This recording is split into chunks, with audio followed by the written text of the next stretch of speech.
ये चीज एकदम कंफर्म है, एमएलए फुटने वाले हैं जीतने के बाद में, किसकी कोई गारंटी नहीं।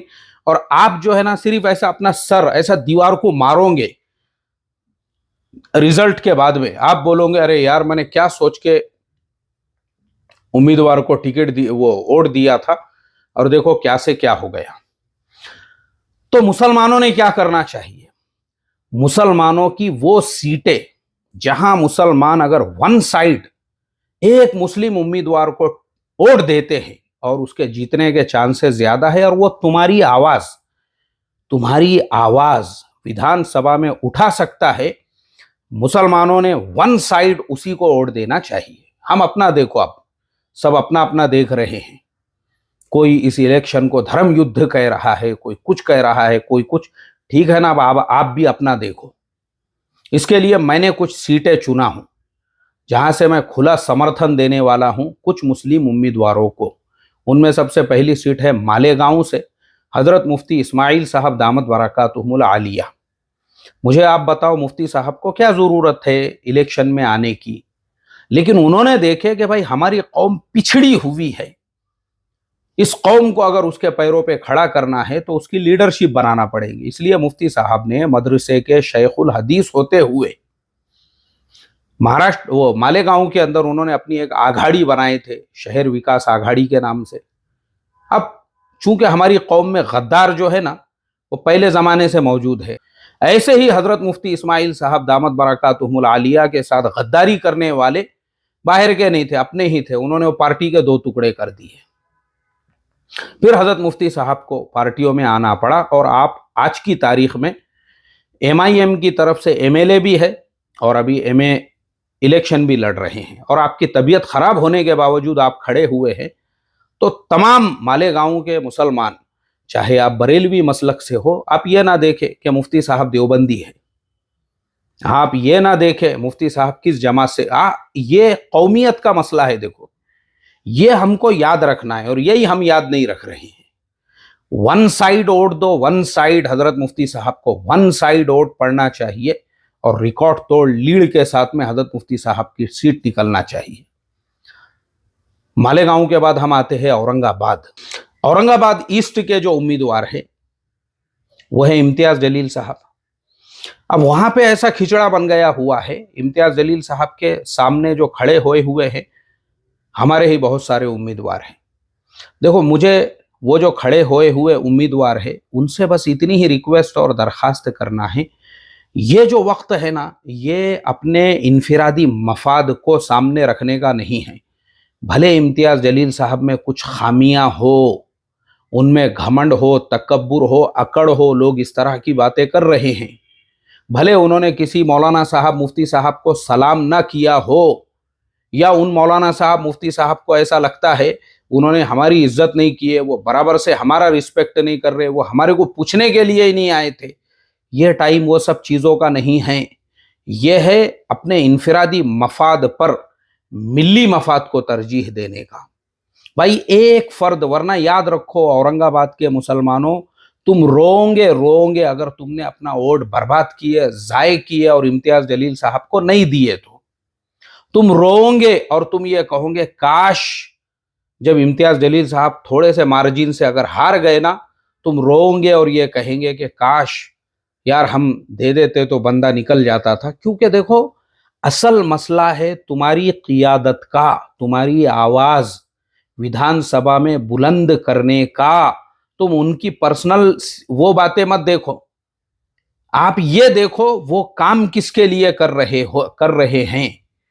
अगर मैं औरंगाबाद में होता, याद रखो, मैं अगर आज औरंगाबाद में होता ना, औरंगाबाद का एक एक दरवाजा खटखटाता, मैं उनके साथ कदम ब कदम चलता, मैं औरंगाबाद के एक एक बुजुर्ग के पेट में मुंडी डालता, एक एक जवान से हाथ जोड़ के ये रिक्वेस्ट और दरखास्त करता, देखो ये मसला इम्तियाज जलील साहब के अकेले का नहीं है, ये तुम्हारी क़ियादत का मसला है और तुम्हारी आवाज को विधानसभा में बुलंद करने का है।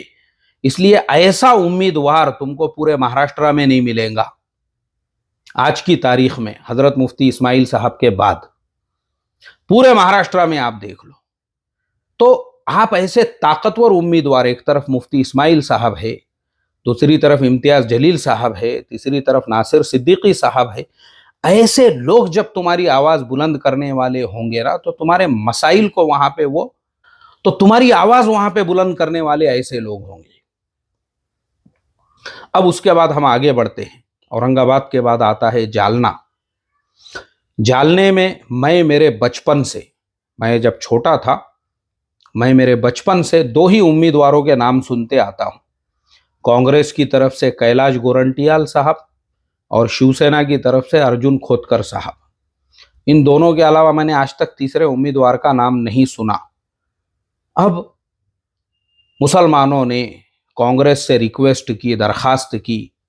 देखो, जालने से अब्दुल हफीज पत्रकार साहब पिछले 20-25 सालों से कांग्रेस पार्टी से जुड़े हुए हैं, उसके जिला अध्यक्ष है।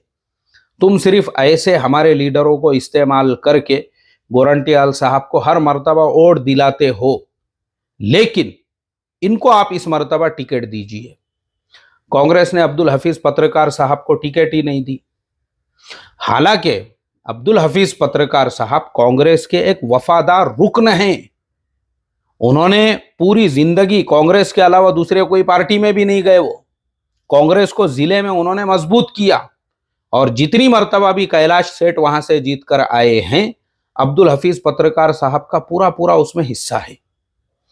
इस मर्तबा उन्होंने कहा, भाई हमको भी नुमाइंदगी दो। कांग्रेस ने फिर उनको टिकट नहीं दिया। तो कांग्रेस को मुसलमानों के वोट चाहिए, मुसलमान उम्मीदवार नहीं चाहिए। जबकि मुझे हमेशा इस चीज का कल्क होता था, भाई जालने में इतनी बड़ी मुसलमानों की आबादी है, फिर भी हमको कोई पार्टी टिकट क्यों नहीं देती है।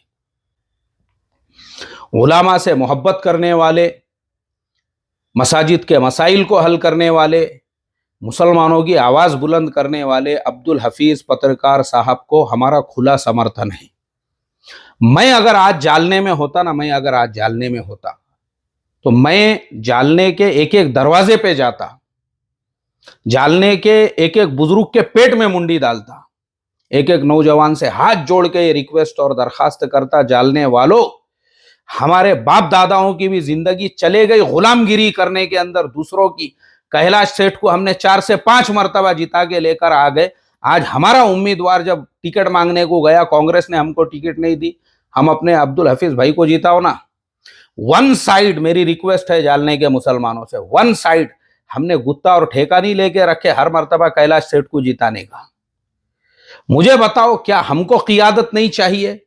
हमने कौन सी गद्दारी किए थे कांग्रेस के साथ में? मुसलमान तो कांग्रेस को ही वोट दे रहे थे, फिर तुम हमको खाली हमारे वोट लेंगे और हमको तुम जो है टिकट नहीं देंगे।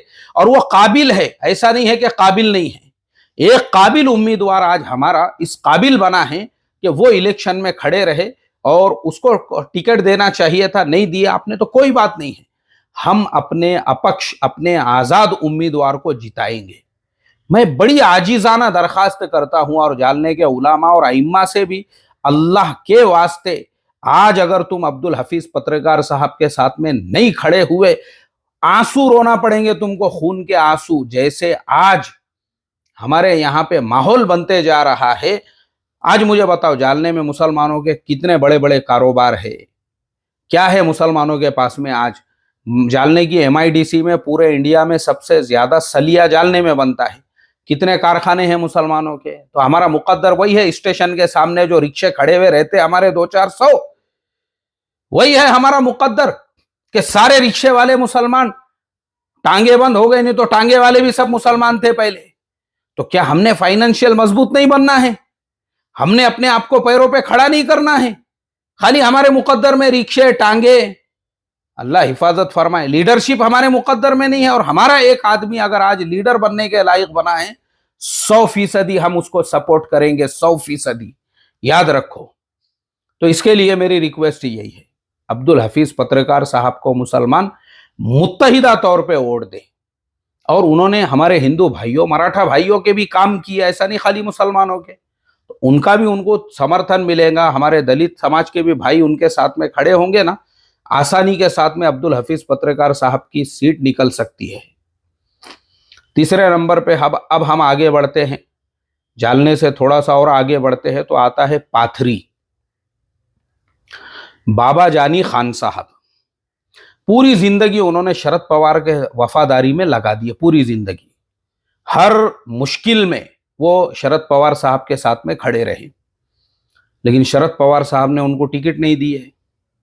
अब उनको टिकट नहीं देने की वजह से बाबा जानी खान साहब को, उनको भी जो है अपक्ष खड़े होना पड़ा।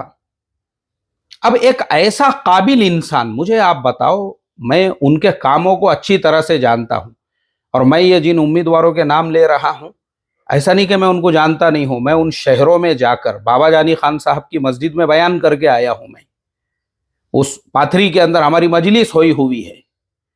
अभी मेरे भाई का जो है निकाह था वहां पर, अभी थोड़े महीनों पहले। तो बाबा जानी खान साहब ने पाथरी के मुसलमानों को और उन मुसलमानों के अलावा जो अतराफ के हमारे हिंदू भाई है, मराठा समाज के भाई है और जो दलित समाज के भाई है, उनके कितने काम किए हैं आप खुद उनके गांवों में, देहातों में जाकर देख लो। बाबा जानी खान साहब आज अपक्ष खड़े हुए हैं। मुसलमानों का काम ये है, मुसलमानों का भाई एक हमारा काबिल उम्मीदवार। देखो, अगर बाबा जानी खान साहब के अलावा दूसरा कोई उम्मीदवार रहता ना, मैं पहचानता भी नहीं था उनको, भाई कौन है क्या है। लेकिन हमने काम देखे बाबा जानी खान साहब का। आज उलामा उनके साथ है। आप देखो ना, हिंदू समाज के, मराठा समाज के, दलित समाज के, सबके काम उन्होंने किए। और फिर आपके यहाँ सामूहिक विवाह, जिसके अंदर गरीबों के बेटियों की शादियां होती है हर साल, सबके लिए काम किए। और मदरसे को 18 एकड़ जमीन दी आपने, खानकाह को आबाद किए। मतलब एक ऐसा इंसान जो हिंदू समाज को भी साथ में लेके चल रहा है, मराठा समाज को भी, दलित समाज को भी, और अपने कौम के लिए भी जिसने काम किया। मुझे बताओ, आपको ऐसा उम्मीदवार कहां मिलेगा? तो मैं ये समझता हूं पाथरी तालुके के मुसलमानों ने वन साइड बाबा जानी खान साहब के जैसे उम्मीदवार को वोट देना चाहिए। और मैं ये सीटों के नाम इसलिए ले रहा हूं क्योंकि यहाँ पे अगर मुसलमान मुत्तहिदा तौर पे वोटिंग करेंगे ना, तो उसका रिजल्ट और अच्छे उम्मीदवार तुम विधानसभा में भेज सकते हो। फिर पाथरी से हम आगे बढ़ते हैं नांदेड़ की तरफ। तो नांदेड़ में मैं सबसे पहले तो नांदेड़ के गय्यूर मुसलमानों का शुक्रिया अदा करता हूं और नांदेड़ के गय्यूर उलामा, उनका मैं दिलो जान से अदब और एहतराम करता हूं और उनके फैसले को मैं सर आंखों पे रखता हूं।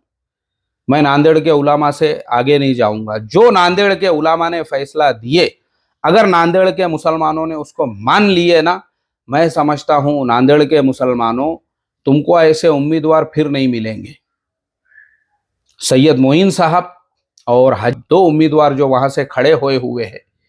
सैयद मोइन साहब ये वो आदमी हैं जिन्होंने एमआईएम को महाराष्ट्र में सबसे पहले लेकर आए।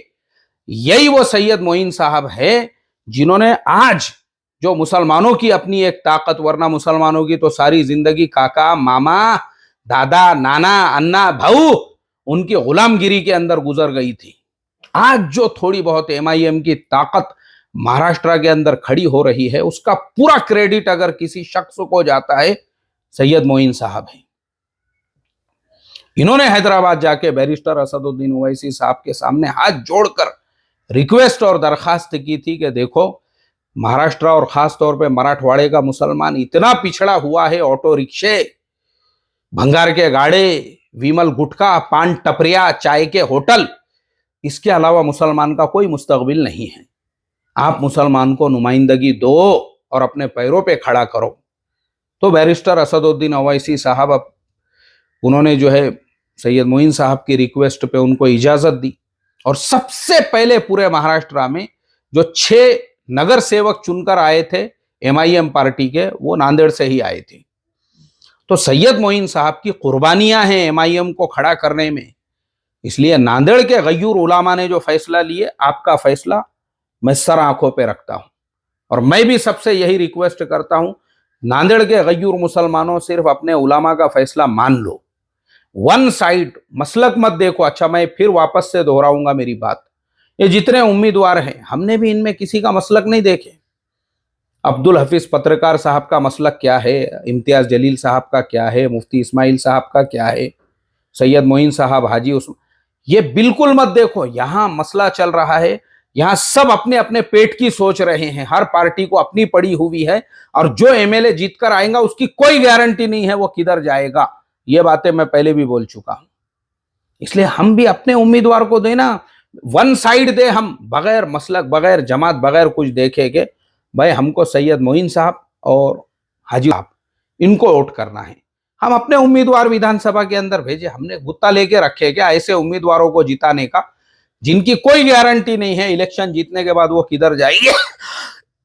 और मैं ये बात बार बार बोल चुका हूं कि मैंने 2019 में जिस उम्मीदवार को वोट दिया था, 6 महीने के बाद वो दूसरी पार्टी में चले गए और समर्थन दे दिया उन्होंने दूसरे को। और मान लो अगर मुसलमानों के ये उम्मीदवार भी जीत कर आते हैं, जैसे एमआईएम जहां जहां से भी खड़ी है, अभी मुझे सारे उम्मीदवारों के नाम मालूम नहीं है और कहां कहां से कौन कौन खड़ा हुआ है, लेकिन जहां जहां से भी खड़ी हुई है एमआईएम पार्टी, अगर मुसलमान वहां के, क्योंकि एमआईएम ने भी पूरा रिसर्च करके अपने उम्मीदवारों को वहां से खड़ा किया, वन साइड वोट देते हैं और दलित समाज के और हमारे मराठा समाज के भी कुछ वोट उनको मिल जाते हैं ना, तो तुम 10 एमएलए अपने, और वो 10 एमएलए जब जाएंगे ना तो वो किंग मेकर साबित होंगे। जो भी पार्टी अगर हुकूमत बनाना चाह रही है तो फिर एमआईएम अपने मुद्दे रखेंगी, भाई हमारे समाज को रिजर्वेशन दो। देखो ये होती है ताकत, तुम ताकतवर बनाओ अपने उम्मीदवारों को। अब्दुल हफीज पत्रकार साहब वो अपक्ष जीत के आ गए, एमएलए बन गए, और कांग्रेस पार्टी ने वापस उनको बोली कि भाई तुम तो हमारे आदमी हो, आ जाओ कांग्रेस में, हम हुकूमत बना रहे हैं, तो भाई इनको मिनिस्टर बनाओ। देखो उनके पास ताकत है, फिर उनकी ताकत डबल हो जाएगी। बाबा जानी खान साहब, शरद पवार साहब ने उनको रिकॉल किए, अरे तुम तो जीत गए, आ जाओ हमारी तरफ, तो बाबा जानी खान साहब अपना डिमांड रख सकते, मिनिस्ट्री दो हमको। और अगर वो मिनिस्टर बन गए, विकास किसका होगा? पाथरी तालुके का, जालना तालुके का विकास तुम्हारा होने वाला है, फायदा आपका होगा। तो ऐसे उम्मीदवारों को आप जिताओ, वन साइड वोट दो इन लोगों को, क्योंकि सब यहाँ पे अपना अपना सोच रहे हैं। मैं शुरू से बता चुका हूं और तकरीर मेरी काफी लंबी हो चुकी है, लेकिन ये ध्यान से तवज्जो से सुनो। हम भाजी तरकारी भी खरीदने को जाते हैं ना, 10 बार बाजार के अंदर देखते हैं, बार बार टमाटे भी ऐसे तलाश करते हैं अच्छे टमाटे कहां पर है। जब हम टमाटे खरीदते हुए, भाजी तरकारी खरीदते हुए इतनी तहकीक करते हैं, तो मेरा 30 मिनट का जो बयान है वो कोई लंबा चौड़ा नहीं है। ये आपकी लाइफ, आपके आने वाले 5 साल, आपका फ्यूचर, आपका मुस्तकबिल बदलने वाला है। याद रखो, हमारा मुकद्दर ऑटो रिक्शे, विमल गुटखा, पान की टपरी, टांगे, भंगार के गाड़े और झोपड़पट्टियों में घर, ये हमारा मुकद्दर नहीं है। खुदा ने आज तक उस कौम की हालत नहीं बदली, न हो जिसको ख्याल खुद अपनी हालत के बदलने का। और कुव्वत फिक्र अमल पहले फना होती है, फिर किसी कौम की शौकत पे जवाल आता है। इसलिए अपने अंदर के ज़मीर को जिंदा करके मेरी बातों पे आपको गौर व फिक्र करना है। अस्सलामु अलैकुम व रहमतुल्लाहि व बरकातहू।